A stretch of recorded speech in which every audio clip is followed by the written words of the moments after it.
به 7 وسیله های حاصل کردن به علم میگذاریم. 7 وسیله یعنی چی؟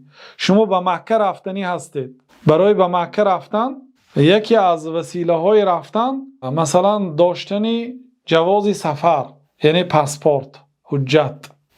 به این نمیشد. یکی از وسیله ها تأشیره، ویزا. یکی از وسیله ها داشتن مبلغ برای خریدن چیپته خواه هواپیما خواه دیگر چی.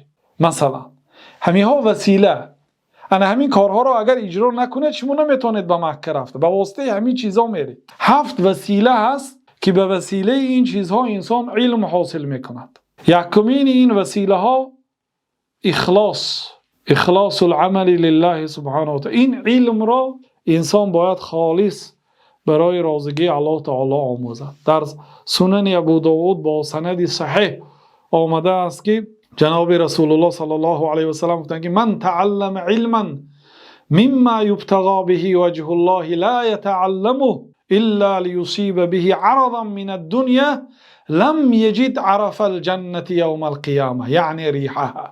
کدام انسانی که یک علمی را تعلیم گیرد که آن علم را فقط برای رازگی الله تعالی طلب کرده میشه، آن علم طلب کند لیکن لا یتعلمه، این علم تعلیم نمیگیرد مگرم برای متاع دنیا شده، با مقصد حاصل کردن دنیا، با مقصد حاصل کردن شهادت، با مقصد حاصل کردن پول، با مقصد حاصل کردن آبرو، یا با مقصد حاصل کردن شهرت، یا با مقصد زن گرفتن که مثلا در بعضی کشورها تا دانشگاه نخواند زن نمیدادیان.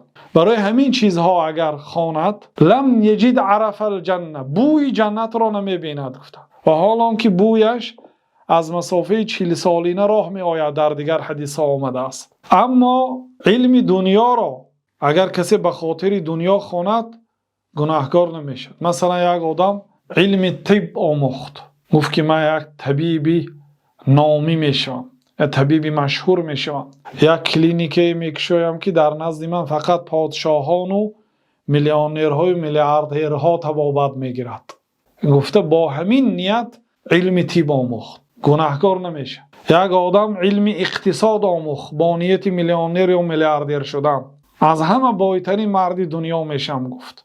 علم دنیا آموخت، علم اقتصاد آموخت، گناهکار نمیشد. لیکن کدام انسانی که علم شریعت را با مقصدی از مقصدهای دنیا اگر آموزد بوی جنت را نمیبیند، برای اینکه این علم بزرگتر از دنیا هست. این شرط اول است، وسیله اول است برادرای عزیز. بنابراین امام مالک گفتند که ما طلبت العلم لیحتاج الیه، من این علم را نآموختم تا اینکه برای من مردم محتاج شود. گفته یعنی وقتی که من علم را طلب کردم مقصدم این نبود که یک روزی میشد که مردم به من محتاج میشد و من حاجت مردم را میبرارم، به سوالهای مردم جواب میگم. من با این مقصد علم نگرفتم.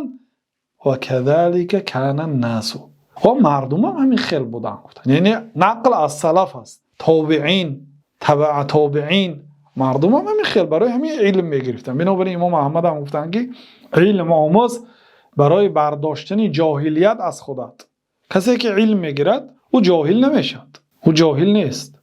یعنی برای رفع جهل، نادانی درد است، نادانی را انسانی به عقل از خودش میبردارد. انسانی به عقل باید نادان نباشد، دانا باشد.